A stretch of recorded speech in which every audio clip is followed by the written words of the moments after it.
won't take long. All right. Okay. Hello. Just want to welcome everybody to our penultimate research exchange of the spring semester. My name is Yvette Subramanian. I'm at CITRIS, and we have two talks today. The first will be by Kuang Chen, and then the second will be by Tapan Parikh. A couple quick announcements first. Welcome to our web viewers. As you know, we webcast this out to the other CITRIS campuses. And thank you, of course, to Infineon, our sponsors, for the lunches that you're currently enjoying. And also, today at 3 o'clock, we are having our poster and judging session for the Big Ideas competition. We're really excited about that because we have 13 great proposals by students. They're going to be at 3 o'clock, have their posters set up, and it'll be in the atrium of our new CITRIS headquarters over at Satarji Hall. And so if you're planning to go, which I encourage you all to go, there are still construction fences around there. So what you really need to do is approach the building from the front through past, up through by the north gate, past naval architecture, kind of walk up to the building, and we'll have someone there stationed to squeeze you through the construction fences and guide you up to the building. But it is open. It's just still under construction technically. So today we are allowing people in for this event. So if you could join us today at 3, that would be great. And with that, I would like to introduce Kuang Chen, who's going to speak to us first. And let's give him a nice warm welcome applause. Thanks. Hello. Is this thing on? Is the mic on? Awesome. Hi. I'm a second-year grad student in computer science, and thanks for the opportunity to talk to you today about enabling quality data collection on mobile phones. So just a real quick agenda. I want to give you a background on existing practices in data quality. And then we'll go and take a look at what practices in developing region context is like. And then I'll talk to you about Usher, the system that we've built to address some of the challenges that we have identified. And Usher does these things. So to motivate the talk today, I don't need to say that data quality is a really critical problem, but I'll give an example. So in the public health area, each year 57 million people die. And less than, well, I should say about 2/3 of those deaths are not medically certified. Unlike here in the United States, where every death is counted and we know why a person dies, most of these deaths happening in rural and developing regions don't get counted. And so the metrics on things like, say, infant mortality aren't there. And it's really tough to do planning, resource allocation, and interventions when you don't have that kind of data. And so there's starting to be these verbal autopsy programs where they send community health workers into the field, and these health workers will basically carry a big stack of paper, and for every person that dies, fill in a 20-page form in the field to record why that person dies, and they bring this data back to headquarters, and the doctors or some machine learning algorithm tries to figure out why exactly this person died. You can see from that this is challenging, and that data quality is very important. On the other hand, data entry, the process of capturing information at the source, is really the best and the first opportunity to address data quality. And so at entry time, we have this opportunity to correct an error if we are able to detect it. There's a lot of existing practice in data quality. In my field, database management systems, we look at data quality in terms of data cleaning. And data cleaning is often thought of as a post-collection activity. So once the data is in the database, we run methods like multivariate outlier detection to find potential errors. But the problem there is that once the data is in the database, you no longer have that opportunity to correct it. Or rather, it may be expensive or time-consuming to find the original source of the data to correct that information. In the area of form design, just talking with the wonderful folks here at the Berkeley Survey Research Center and learning about survey methodology, I realized that there is a deep science to designing data entry forms. it was surprising to me at first because I thought, well, you open up Microsoft Word and you start, typing a name in a field and you start collecting data. But, the science of designing these forms cover everything from how you want to think about wording of questions to the ordering of questions to the grouping of questions. And then within the question, you want to specify constraints, range constraints, warning constraints. And then between questions, there's cross-question validation concerns as well. After data has been put into a form, we want to validate that somehow. And the golden standard is data entry. So is double entry. With double entry, it's the practice of just taking a paper form and you fill out everything twice by two separate people, and then you compare. Any discrepancies go to a supervisor for arbitration. And this is the flat-out standard practice because it works really, really well. But you can imagine this is a costly practice. So resource, data collection in low resource organizations. In these organizations, the ones that I've worked with, they lack the expertise to have. They lack the form design principles. They just don't know about them. This is a science, and because the barrier to entry for designing forms is so low, they just sometimes don't think to include these practices. As well, in order to know, for example, on a form about HIV/AIDS, what are correct values for a field like viral load, you have to have domain expertise. And sometimes when the designers are designing these forms, there lacks a domain expertise. So basically, there lacks some expertise. As well, these organizations, they run on a shoestring budget and they lack resources. And so, what ends up happening is, well, you need to collect some data. Well, I have a list of fields and I have a list of data entry widgets like combos, drop-downs, and such. And I just map the field to the widget and then I'm done. So it's a very ad hoc practice. Sometimes it's done well because the designer has a good intuition, but it's often not done in a principled way. Because double entry is the standard, a lot of these organizations enact double entry programs, but sometimes they're not done very well. But the bottom line is that these double entry programs take the data and they ship them off to some data entry location, and that data doesn't come back until, say, 3 weeks later. And by that time, even if it comes back to operations, it may be too late to help operations. So there's a latency problem as well with double entry. With the pervasiveness of cellular phones, a lot of organizations are looking to mobile to solve the problems. One problem is this double transcription, where you would take data, put it on paper, take paper, double enter into a database. Well, what if you could directly transcribe that into digital form on a mobile phone? That's a great advantage. There are also new challenges when you're collecting data on mobile phones.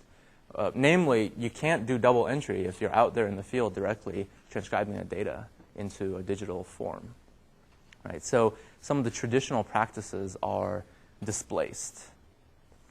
There haven't been very many studies on data quality on mobile phones, and the one that I found was in the recent ICTD 2009 conference.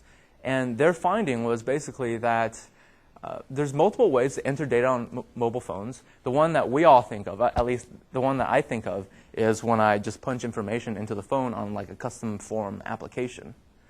They compared that to, what if they just used the phone feature of the phone and call an operator and have the operator type in the value? They did that study and found that using the phone as a mini form entry device actually results in 10 times worse data quality. So this is a problem. Before I go on, I want to show you an example form that we worked with. This is from the Tanzanian National HIV/AIDS Monitoring Program. The form you see in front of you is the patient registration form, just to put you into context. And so to summarize from that introduction, what are our challenges? What do we want to do? Can we maybe supplement the lack of expertise somehow? Can we take the practices from data cleaning and apply them at the time of entry somehow? And can we reduce the cost of double entry? So to address these challenges, we built Usher, and we took a data-driven approach, and that is we learn from the existing data that of a form, and we take that form and the existing data as input. We learn a probabilistic model over that data, and we use that model to do several things. Everything you see on this slide on the right, I'll go into detail, so the resolution isn't that great. But we use that model to, one, optimize the form design process, to give it a certain goal. Two, we use it to provide dynamic and contextual feedback while the user is filling in answers. And three, we use the model to reconfirm questions that might be wrong. But we reconfirm it in a way that we try to identify the questions that are most likely to be wrong, and we re-ask those questions first, hopefully lowering the cost. So building this probabilistic model, at Usher's core, we represent the form fields of the questions of a form as a Bayesian network. And what we want to do is to learn the structure of this network. So we want to learn the relationships between questions.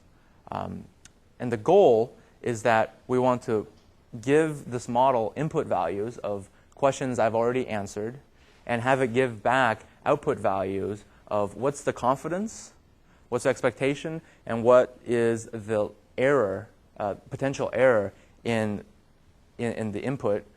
What's the potential error in the input, and what's the probability of the answers of the rest of the remaining answers?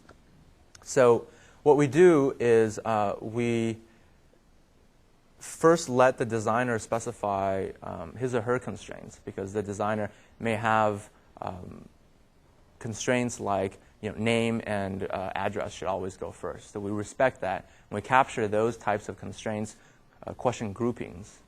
And then around those constraints, respecting those constraints, we run this structural learning algorithm to order the form questions in a particular way that benefit the later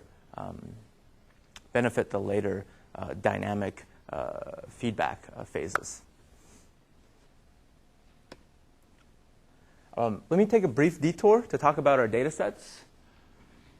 So we use two data sets. One is a survey of an opinion survey done in the Bay Area.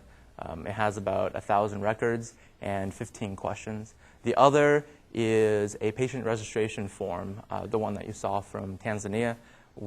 There was about 1,600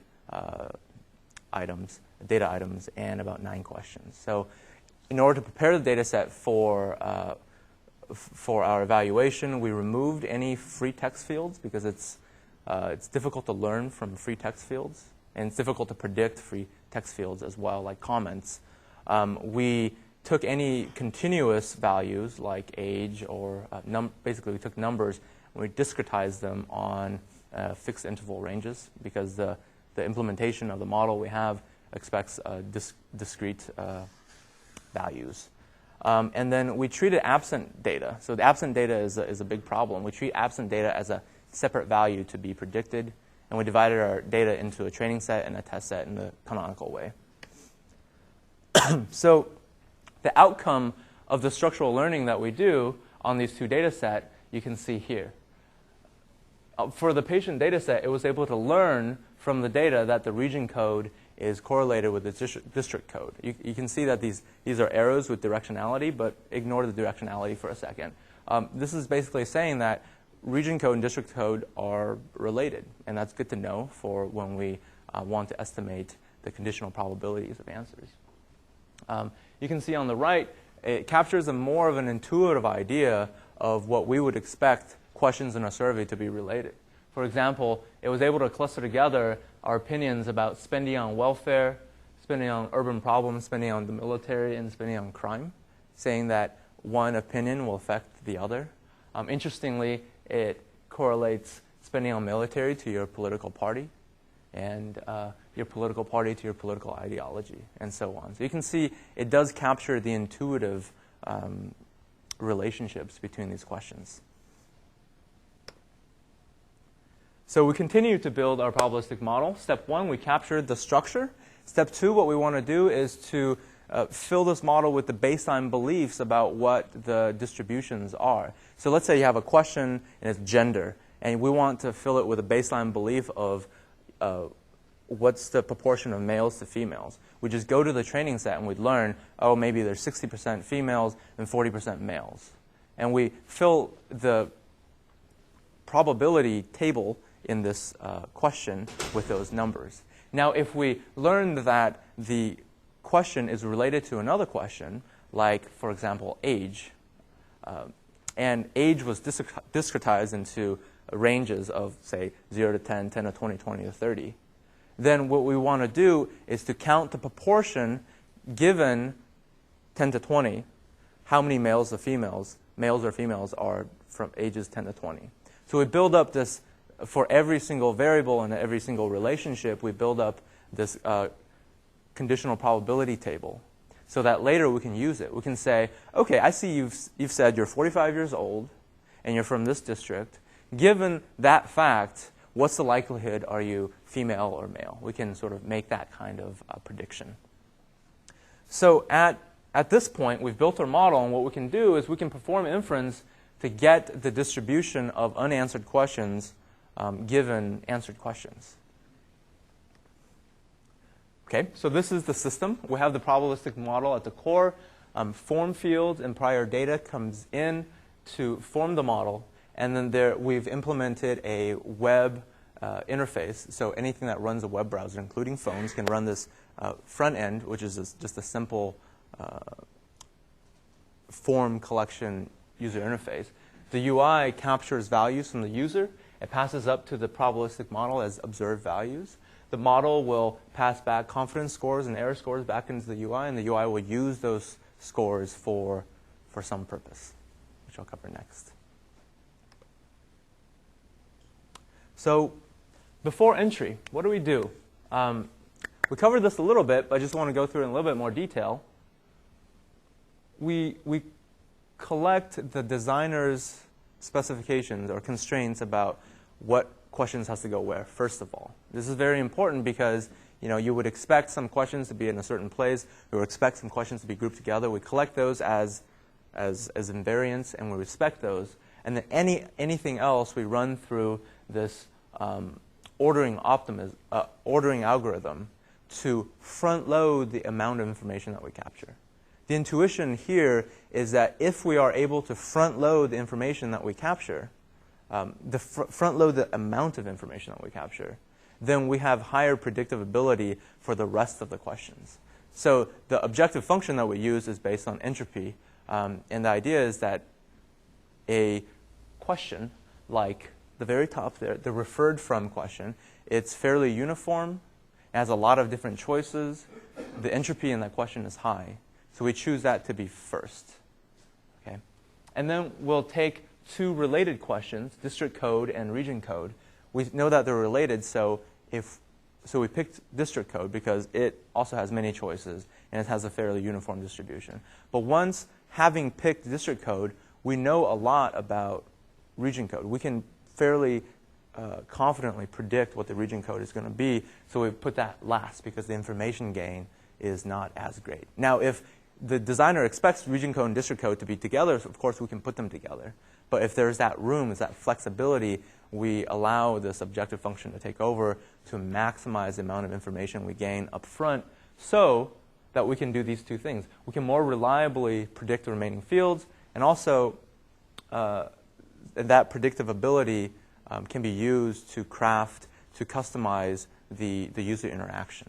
I have this picture of the man sitting on the curb, and it's a practice that I learned from the folks at the Survey Research Center called curbstoning. And back when I guess they still do door-to-door surveys, some devious surveyors would go to the house, knock on the door, ask a few questions, maybe the high entropy questions, and then leave, sit on the curb, and fill out the rest of the form because they already know enough about that person, that interviewee, to fill out the rest of the form. I'm not saying this happens, but our system would be good at preventing this kind of thing. So we ran a simulation to evaluate the question ordering with the hypothesis that Usher's data-driven ordering can ask the most uncertain questions first and improve ability to predict the rest of the questions. And the results were fairly positive. You can see with the original form ordering in green and the random ordering in black, a little bit more about the form. On the y-axis, this is the number of fields that we're able to predict correctly. On the x-axis, this is where we stopped. So if we pretend like the user stopped at after 5 questions, with the original orderings, we're able to predict around maybe 40 to 50% of the answers correctly. With the Usher information-based orderings, we're able to get that up to 70 or 80%. So during entry, there's a couple more things that we can do with the sort of the predictive ability. One thing is we can actually dynamically change the ordering of questions on the user. Before, the ordering that I talked about was static. We determined the ordering for the form, and it would stay fixed.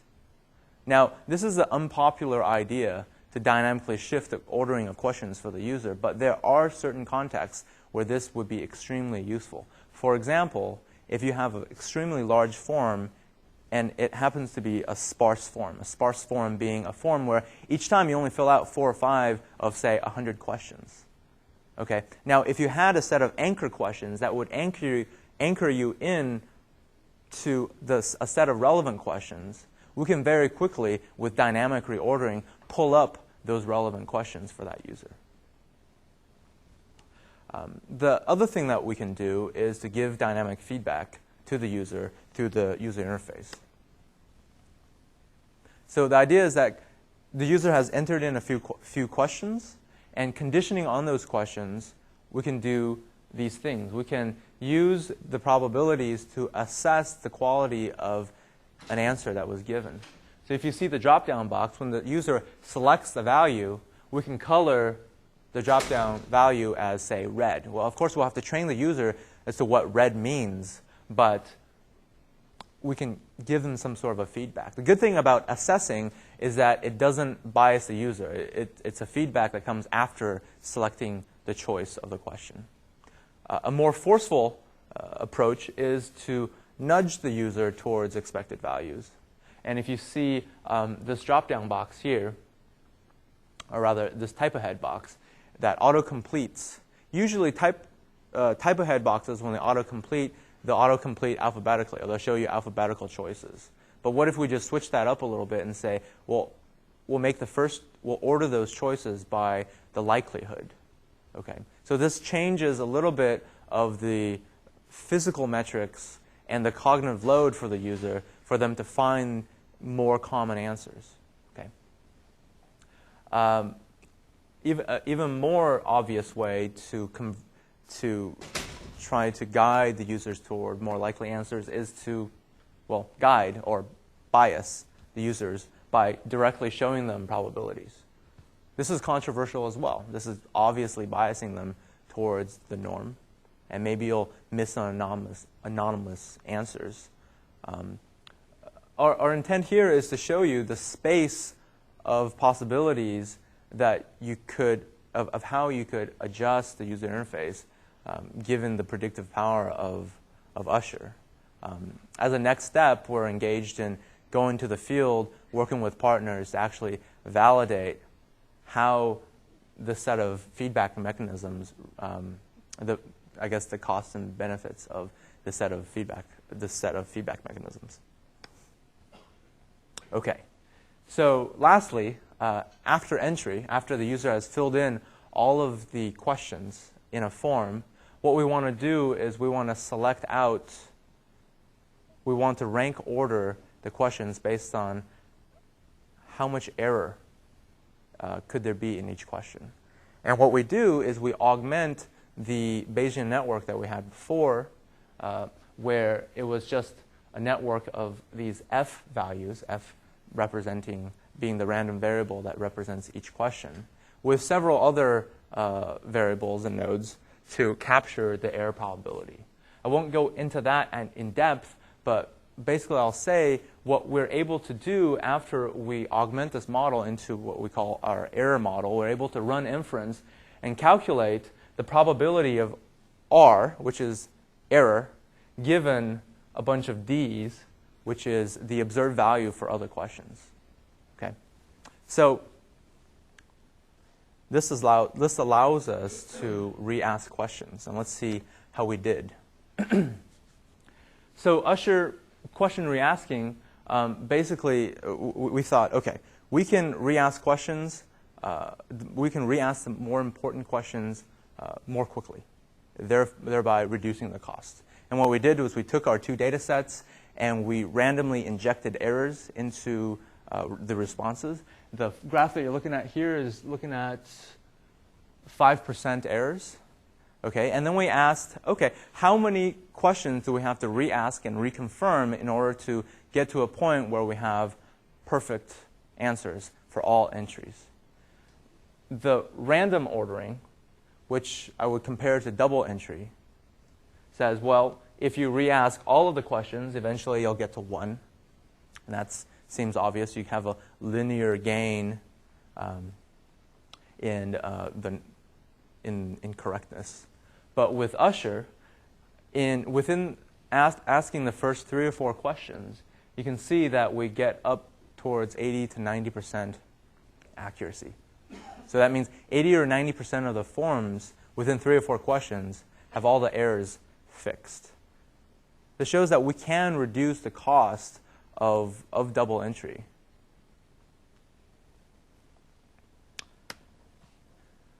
To conclude, with Usher, we demonstrated that the automated probabilistic approaches can be used to design data entry forms and to promote higher data quality. The system addresses each step of the data collection process, from form design to filling to validation. And our next step in the future is to validate this with our partners in the field. So I don't know if I have time for questions. I'm sorry? You can do questions for me right now. Okay. That's okay. Yeah, absolutely. Questions right now?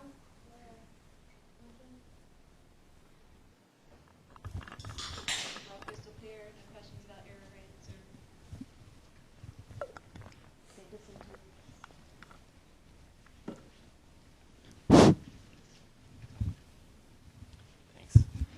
I'm curious about the discrepancy between the operator-assisted reporting and the cell phone entered one. Do you have an analysis of that? What's your understanding of why the operator works? That's a good question. I actually looked into that.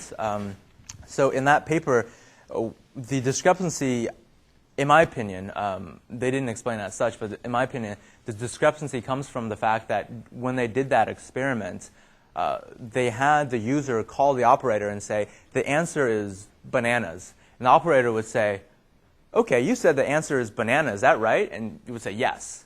And that essentially becomes a dynamic feedback mechanism. And because it's human to human, everything from the intonation to the length of the confirmation, I mean, it becomes a sort of a contextualized feedback mechanism. You can compare it to either what Usher could do, or you can compare it to what double entry is doing. And that, I think, is where that discrepancy comes from.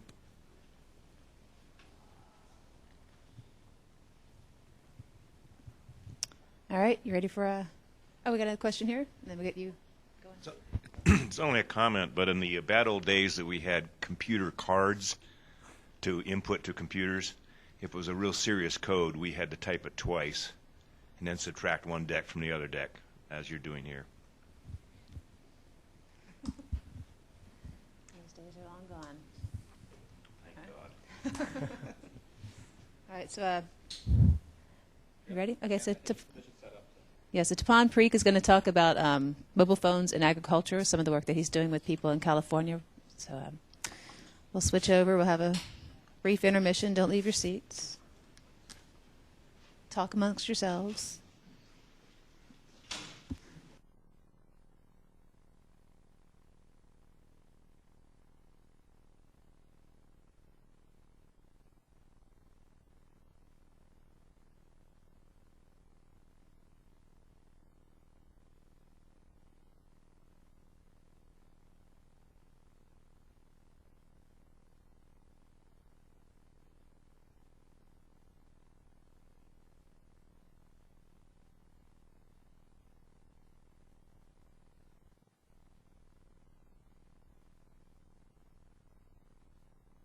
Use that juice. That juice gonna work for me?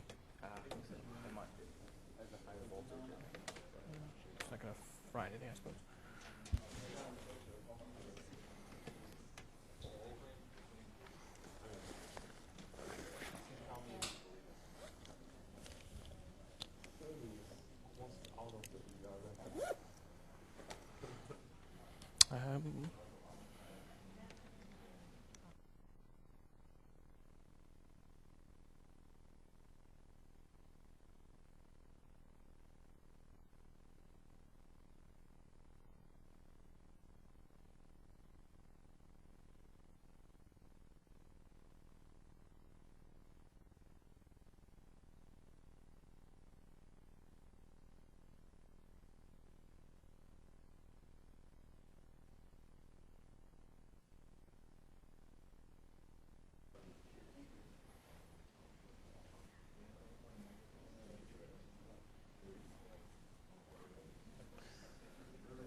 Ready? Okay. Thank you very much. So I'm going to talk about some of the work we're doing in agriculture, specifically using mobile phones and other kinds of information technologies to improve the productivity and profitability of small farmers all over the world, including here in the Central Valley in California. So first, one of the important things to recognize is most of the poor people in the world still make their living in one way or another from agricultural activities. And as was documented in the World Development Report published by the World Bank in 2008 by our own Alain de Genevry, who's one of the main editors of that volume, improving the productivity and profitability of these small farmers is the main way for many of the poorest countries in the world to achieve development, to progress along the economic development pathway. Now, beyond that, the other point I'd like to make is that if we can achieve increased agricultural productivity with reduced natural resource consumption in terms of water, chemicals, damage to the environment, that allows us to achieve the same level of economic development at reduced environmental costs. So in short, economic development is not a zero-sum game. You can have development with reduced environmental impact. And so these are real challenges that face us as we look at how to achieve sustainable economic development and if we can do so with these constraints. So here's how agriculture still works in many parts of the world. This is India. Still labor-intensive, small plots of land, limited infrastructure, and it's still very much a hands-on process. So a lot of the work thus far that looks at how improved information and information technologies can impact upon smallholder agriculture has focused on the provision of prices, market prices, so that farmers can best decide which markets to take their goods to. Now, while this work is very, very important, the argument I'd like to make is that this really ignores some very important aspects of how agriculture works in developing countries and how markets work in developing countries. So, for example, a lot of market transactions and decisions in the market are not strictly based on issues of price. There are long-standing relationships between buyers and sellers that are really based on trust. The buyer knows that they can expect a certain level of quality, a certain reliability, a certain quantity from certain farmers, and because of that, that buyer is willing to invest in that relationship. For example, providing transportation, providing advice, providing guidance, providing training, providing input, etc. Now, this really addresses a number of issues that also determine kind of price and relationships in the market. Things like quality, productivity, having appropriate transportation, being able to manage supply chains, traceability, et cetera, et cetera. Now, achieving all of these goals, which are important for increasing the profitability of small farmers, a lot of these require the effective functioning of institutions that support these farmers, most notably agricultural cooperatives and other forms of organizations that are serving the interests of these small farmers. Now, today I'm going to talk about two projects that we're working on that address some of these other information and knowledge gaps faced by small farmers in terms of accessing markets and improving their quality and productivity. The first project is called Digital EECS. It's essentially an internal control and management system for achieving various kinds of certifications for small farmer cooperatives. And the second system, Abaj-Otlo, is essentially to facilitate knowledge access and knowledge sharing between farmers and experts. So I should say, first of all, these projects are both led by excellent students. Yael Schwartzman leads the Digital EECS project. She's based in Mexico, and she's really conceived of, implemented, and deployed this system. And Neil Patel leads the Abaj-Otlo project, and that's really his baby. And so I should recognize that I'm going to be talking about students' work as professors are often want to do. So first of all, internal control. So certification, various kinds of certification, organic certification, fair trade certification, shade grown, tree friendly, all these different kinds of certifications allow essentially agricultural producers to obtain a premium above the prevailing market prices based on the ability to label their products and based on the willingness of consumers to pay more for such labeled products. Now, for large farms, this is fairly easy for them to ensure that the various practices that are required for let's say, for example, organic are followed on their farm. It's all one contiguous or several contiguous land parcels, and they manage the labor, they manage all the practices, and so it's very much a consolidated operation. On the other hand, in the case of cooperatives with many, many thousands of small farmers that are all working together and marketing and supplying products together, maintaining these certifications is strictly harder because you have to make sure each of those farmers is following those practices that allow you to retain that certification. And so what cooperatives do is they institute internal documentation and monitoring workflows that allow them to ensure that each farmer is actually following the rules, so to speak. Now, this process of internal control is both data and labor intensive. People need to go and visit every farm, collect a pre-specified amount of information, and that information needs to be processed and acted upon. For example, the head agricultural scientist for the cooperative needs to give targeted advice and feedback to certain farmers, and also decisions need to be made about which farmers get to stay in the cooperative versus which may or may not be sanctioned in various ways. So we've essentially built a system. So the first thing is that this requires a lot of manual paperwork right now. And what we've done in terms of building on some of the ideas that Kuang mentioned in terms of the utility of mobile phones and doing some of this data capture in the field, we've built a system that allows essentially farm inspectors to capture inspection and survey data using a mobile phone while they're at the farm parcel directly.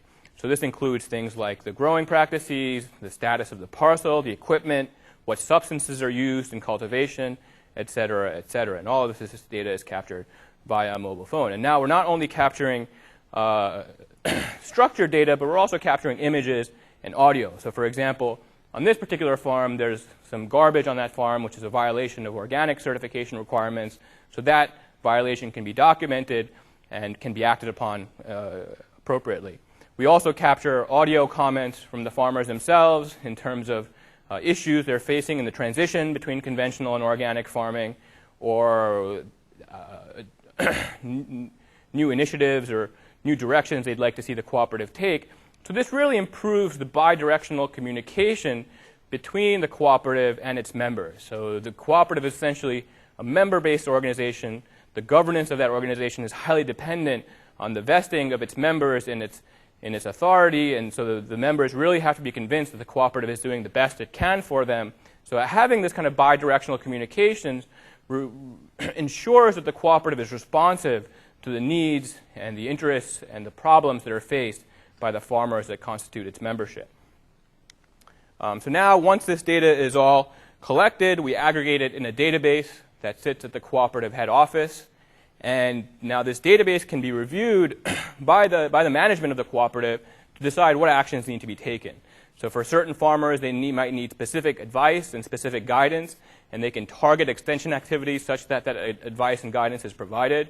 Other farmers may actually need to be sanctioned or even expelled. If they've violated the certification year after year, that really can't be allowed to continue, because if an external certifying agency comes to that cooperative, usually what they do is they sample a subset of the farmers to make sure that they're up to mark.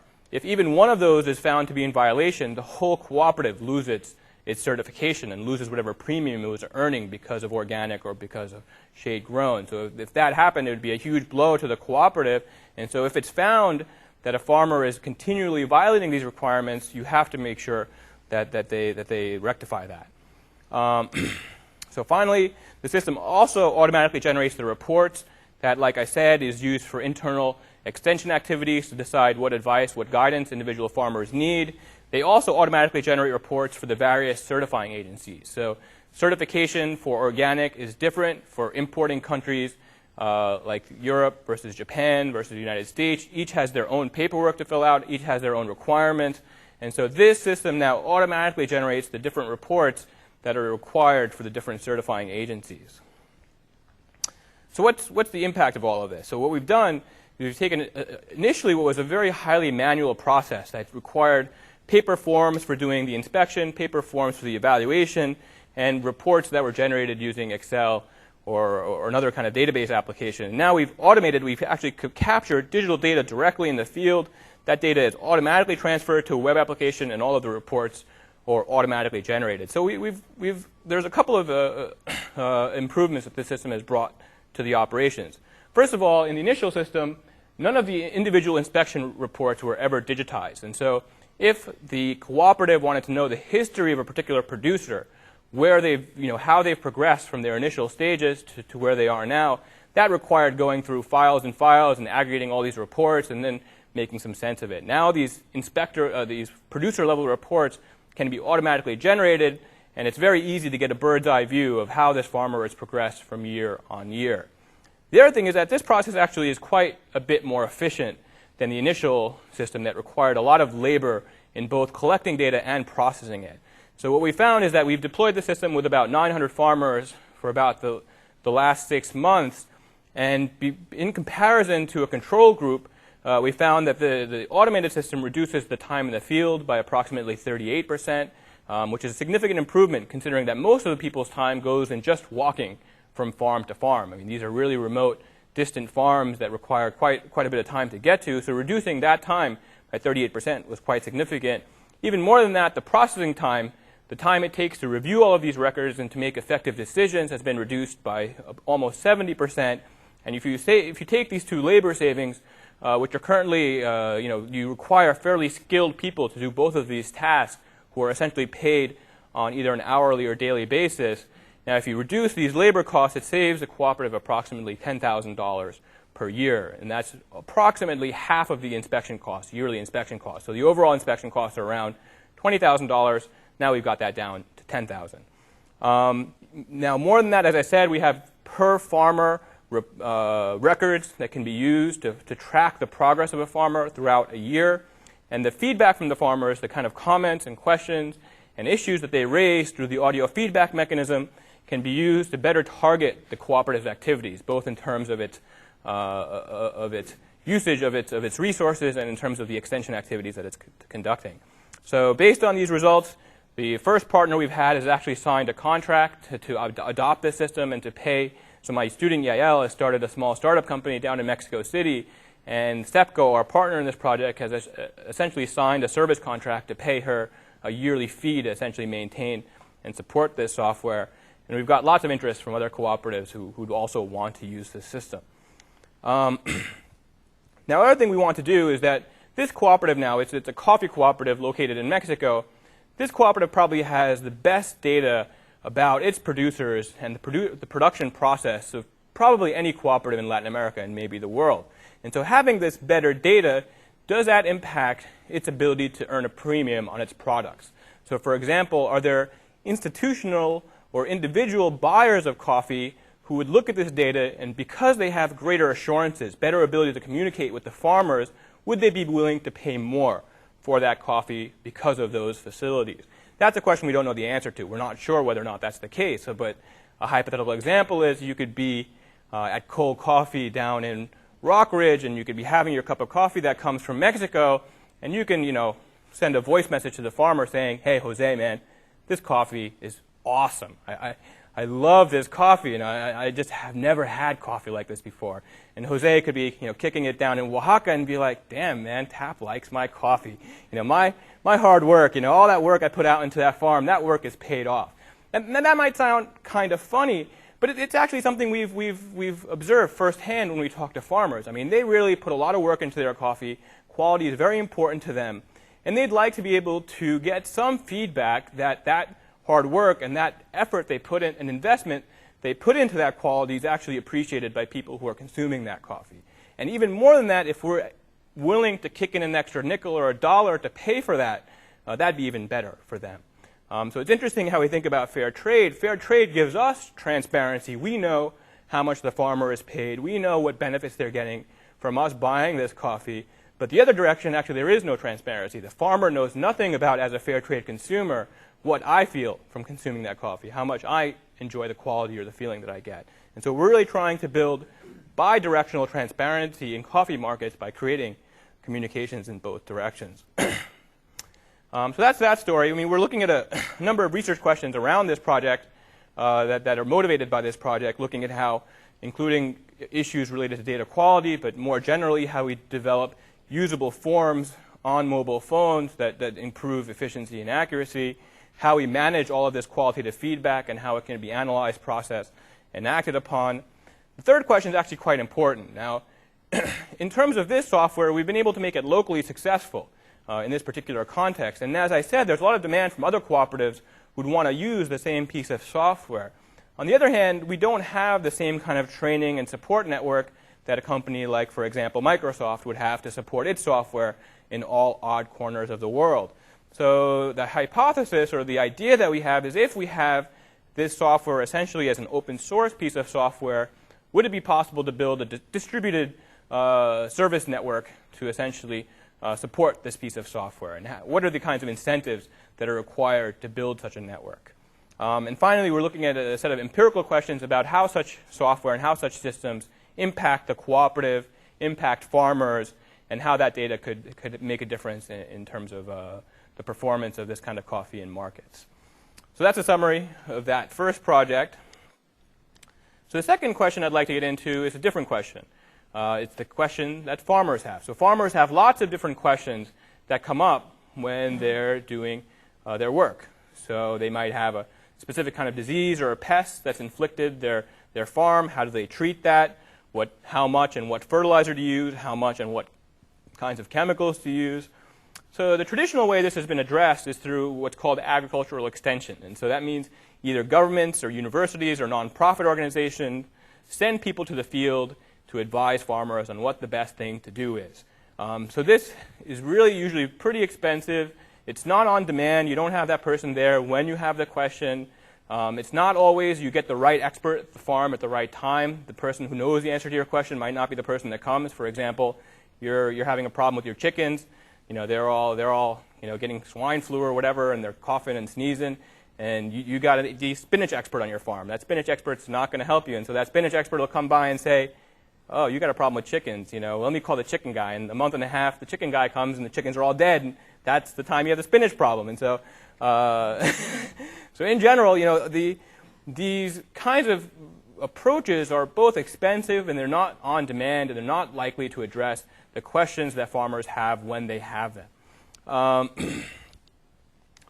So a system we built is essentially a voice-based system, a telephone-operated system that allows farmers to call up this system, access certain important announcements that are generally important, leave questions, and essentially listen to other people's questions and the answers they've received to them. So how the system works is you call this system, you navigate like a phone tree like we navigate when we call customer service or customer support.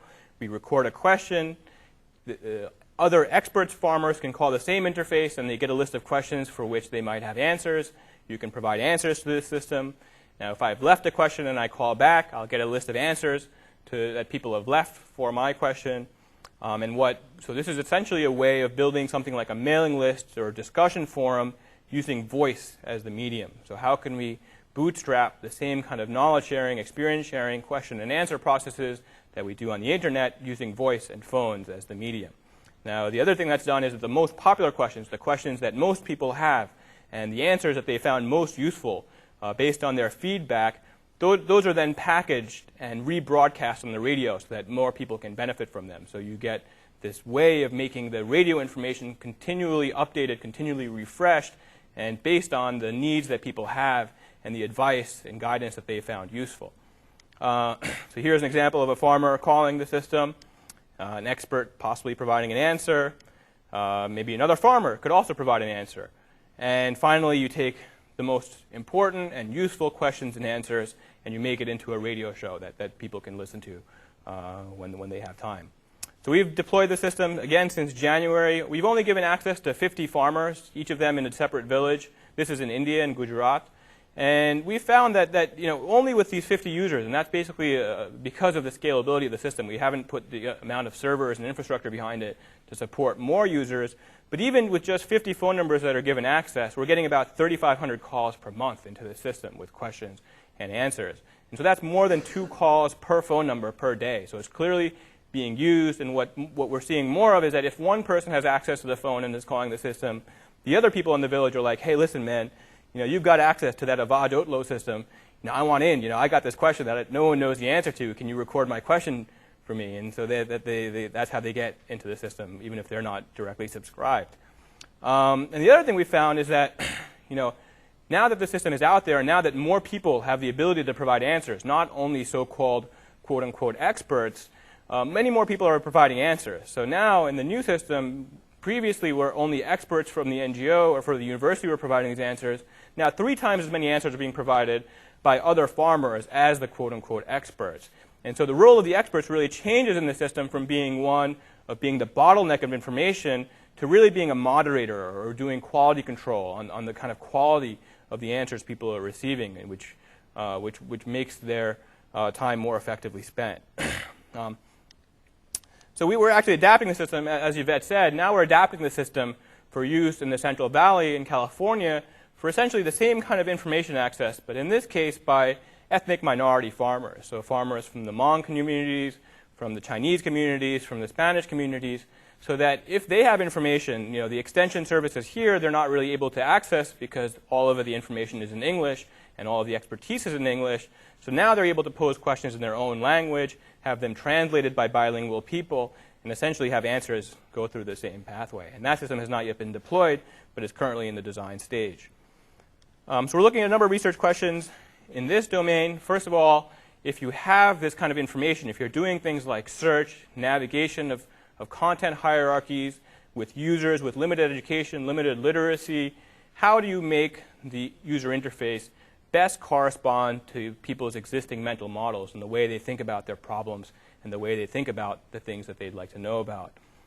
So for example, search, using Google search on the web, it's a learned practice. You learn how to form queries appropriately based on iteratively refining those queries. Now that becomes very different in the voice space, where you have to support that same iterative learning, but using a very different way of presenting information. So you can't really quickly scan, so you have to provide ways to quickly scan information, to be able to access it in the same user-friendly ways that we've gotten used to on the web. The second set of questions are also, again, about how these types of systems behave in the field and how they impact current patterns of knowledge diffusion and information sharing. So are farmers more likely to adopt practices they hear about through such a system as opposed to a radio program where it's some kind of disembodied voice? Are they more likely to adopt systems that are, or practices that are recommended by other farmers as opposed to institutional experts? What are the cost-benefit ramifications of this system as opposed to the traditional method of people going to the field and providing advice? So these are sort of the empirical questions we're interested in exploring. So that's about it. Just as a summary, a lot of this work is not about providing handouts. It's about providing existing knowledge systems, existing organizations, existing institutions, the ability to help themselves by leveraging the capacity and resources they have at their disposal. And a lot of this work is about actually empowering those institutions and those organizations that are already involved in furthering the interests and addressing the needs of small farmers. Finally, what I'd like to propose is that a lot of the models that are explored in these two projects can eventually be transferred to other domains. So for example, the digital ICS project I see is fundamentally about improving feedback loops, improving learning processes within rural development organizations. And the second project I see much more about being how to facilitate peer-to-peer knowledge sharing and experience sharing. And both of these, for example, would be very relevant for a domain like healthcare, where you still want the same kind of feedback loops and you want the same kind of local vetting and sharing of knowledge. So that's my pitch. Thanks very much. I have two questions from online. It says, first, while I understand the usefulness of using cell phones to collect data, it's a bit slow and time-consuming to enter data on a cell phone. Have you considered maybe using wireless keyboards? That's a good question. I mean, so I think that increases some of the hardware costs of the system. So another thing we've done besides just using mobile phones to do data collection is actually we've coded the forms such that we have more discrete options than open entries. And so rather than say, hey, what kind of chemical this person is using, we have options such as, is it chemical A, chemical B, chemical C? And so that gives you enough affordances on the mobile phone to do what you would otherwise do with a keyboard. And the second question is also, how much user testing has the system undergone and with what populations? So both systems have undergone significant user testing with the exact populations that are currently using the system. So all of this has been iterative, in participation with users, and continually refined based on their feedback and based on those evaluations. Okay, let's take some questions from this audience. So if you have a menu of choices like, chemical A, chemical B, what happens when somebody has a question that really is different from anything anybody's asked before? How does that work? So that's why every question has an other field, and that other field we capture essentially as an audio recording. We don't do text entry. Yep, that's a good question, though. It's a great project. I'm wondering, one of the in terms of transferring the model to this context, and I can see why you would use cell phones in India, in the poorest areas, and the farmers. In this context, in California, where ideally the infrastructure at least is going to be deployed, as they're planning on, why not use the inter-based system? I'm thinking in terms of cost, because I see that a lot of the ethnic populations that would be dealing with or benefiting, they're using a lot of the cell phone functions that are could be done via the internet. And I see that it's more, so basically they're paying more for less in that they're paying per minute, per minute, yeah. So it seems to me like the kinds of things that you would do with the internet, with that kind of pricing, do you see that as a barrier? I don't know what the price system is in India in terms of the cell phone. Yeah, I mean, that's a good question. And so our experience with just having some discussions with ethnic minority farmers in the Central Valley is that most of them, it's not a cost issue necessarily, but they're just not comfortable using computers, nor do they have the experience. And so we're looking at the phone in terms of just being more accessible and comfortable because they have experience using it.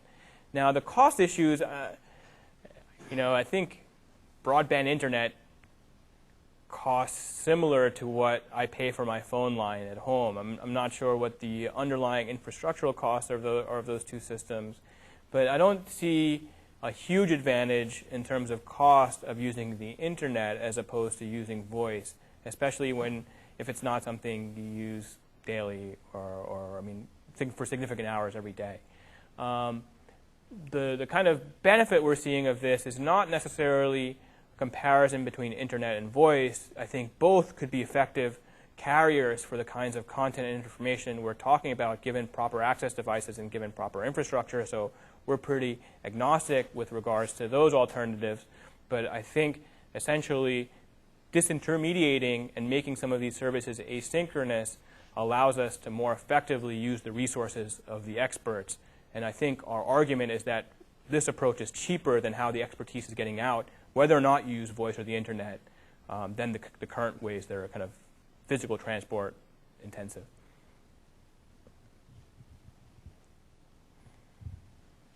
Do you have any other questions? Okay. Thanks very much.